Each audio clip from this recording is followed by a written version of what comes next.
Welcome to Hamilton Hall. My name's Dan Randall, and today we're going to talk a little bit about our cooking at Hamilton Hall. So those of you who know anything about Hamilton Hall here in Salem know that in the early part of the 19th century, a lot of big banquets were here. The Ramon family would cook for parties of between 100 and 200 people, and presidents came here. And I'm going to tell you a little bit about some of those dinners. But I want to spend a couple minutes talking about our big 3-oven set. So the fireplace here is the standard cooking hearth of colonial times, and most houses would have this. They would use this for heat, and then the fire would be down here, and they would have various pots, and you could fry food on top of this if you had something like a griddle hanging, or you could make a soup. The Rumon family was famous for making turtle soup. As you know, Salem is a maritime city, and every once in a while, a ship would bring in a 300-pound turtle. They would make turtle soup. John would put an ad in the Salem Gazette and say, on Tuesday and Wednesday, we will have soup. And people from all over Salem would come. They'd bring their own mugs or their own bowls, and they'd get filled up with soup and bring it home from these 300 and 400-pound sea turtles. It was supposed to be delicious. So kind of a griddle. This is your stove, and for soups on there. This is another thing that you would find in some colonial homes that were bigger. It's called a beehive oven, because if you look inside, it's a domed kind of shape, like an upside down bowl. And what colonial era and earlier cooks would do is they would put a fire in here in the morning, and they would let the fire burn. There's a flue up there where the smoke would go for maybe a few hours until that area inside, all those bricks were just really, really hot. And once it was super hot, they would actually put the fire out, put it to the side, damp it down, and they would put in their batter, and out would come their cake.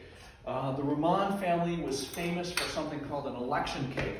An old-fashioned New England tradition was that election day was always a national holiday, and so people from the small out towns would gather in to vote here in Salem, and they would have cakes made by local housewives who could not vote, but they could participate in the election by making cakes with all kinds of dried things like raisins and plums in them, and sometimes there was rum in the cakes too.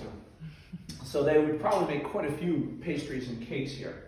The third thing that's kind of neat about Salem is we have 7 of these particular things called Rumford Roasters.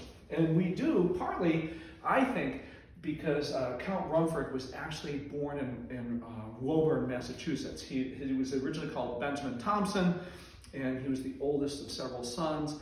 Came down here to Salem to apprentice for a local Salem merchant, John Appleton, and it was there he kind of discovered that he had a knack for science. He ended up being a Tory and went to England, and then worked at in Bavaria and became a count of the Holy Roman Empire. And he invented a lot of things to make fireplaces better, and he invented this. It's called a Rumford Roaster, and it's the world's first convection oven. And a Rumford Roaster would be used for cooking beef, or maybe another specialty of the hall, which is roast passenger pigeon. Here we've got some more muffins, but generally this would be used for cooking meat. And like a convection oven you might have in your house today, this would cook meat much quicker. So one of the ways the Ramons were able to cook for hundreds of people at a time is by using this convection oven.